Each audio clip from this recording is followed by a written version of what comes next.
حضرت ابو الحسن رحمۃ اللہ تعالی علیہ حضرت معاذ ابن جبل رضی اللہ تعالیٰ عنہ کے پاس بیٹھا کرتے تھے۔ فرماتے ہیں ان سے جو پیار بڑھا تو پھر میرا مصلی سے بھی بڑھ گیا۔ تابعی ہیں، فرماتے ہیں صحابی رسول سے محبت ہوئی تو ذکر سے بھی ہو گئی، پھر درود شریف سے بھی ہو گئی۔ محبت ان سے بڑھی تو پھر اللہ نے مسجد کا پیار بھی بڑھا دیا۔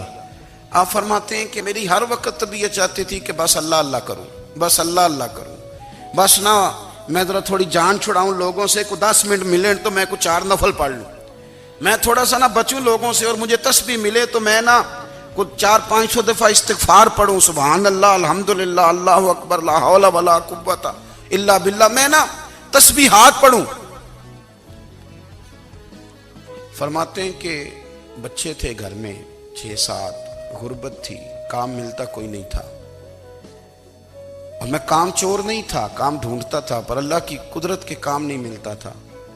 فرماتے ہیں کہ میں نے ایک دن اپنی اہلیہ سے کہا کہ آج میں پھر جاتا ہوں کام ڈھونڈنے، تو میری بیوی بڑی فرما بردار تھی، پر اس دن نہ غربت کے ہاتھوں تنگ آ کے کہنے لگی آج نانا کوئی تو چیز لے کے آیا، تو مجھ سے بچوں کی بھوک نہیں دیکھی جاتی، یہ سب روگاں دا روگ محمد جس دا نام غریبی، کنڈ بلا کے لنگ جاندے نہیں دوست یار قریبی، آج نہ کچھ لے کے آیا تو میں بچے لے کے میکے چلی جاؤں گی۔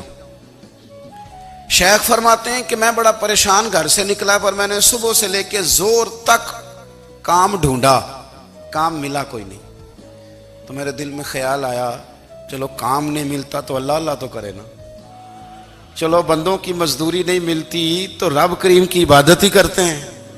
فرماتے ہیں کہ میں نے نا فرات کے پانی سے وضو کیا، نہر کے، شدید دھوپ تھی، ساتھ ریت تھی اور ریت تپ رہی تھی، میں نے اپنا رومال وہیں مصلی کے طور پر بچھا لیا، اور فرماتے ہیں کہ زور سے لے کر عصر تک نماز پڑھی، دھوپ بھی پورے زور پہ، پر میرے سجدے کا ذوق بھی پورے زور پہ۔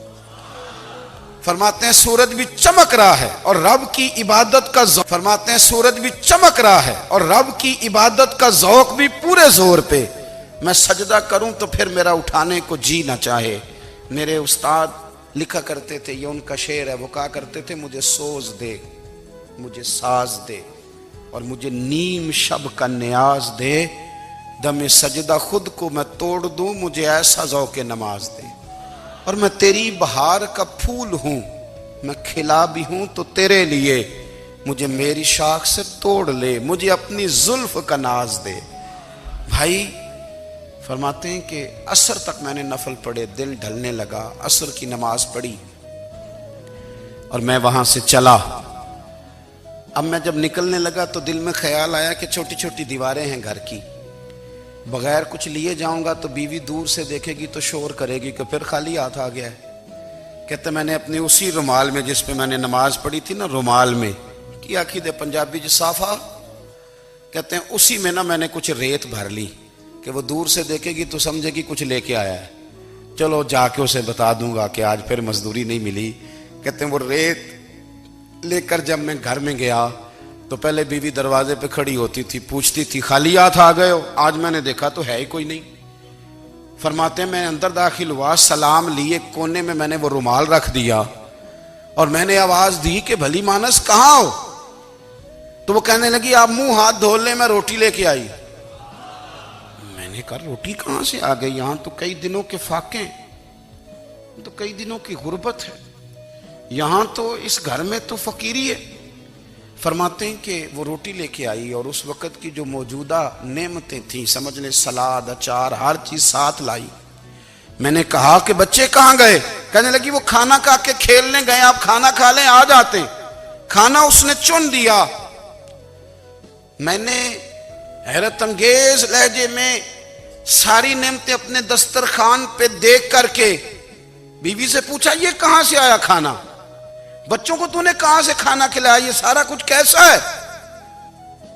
تو کہنے لگی پتہ نہیں آج آپ کس کریم کی مزدوری کرنے چلے گئے تھے، پتہ نہیں کس کریم کی، میرے گھر میں تو اتنی نعمتیں آئی ہیں کہ مجھ سے سنبھالی نہیں جا رہی، اتنا اناج ہے، اتنا گندم ہے، کس کریم کے دروازے آج چلے گئے تھے؟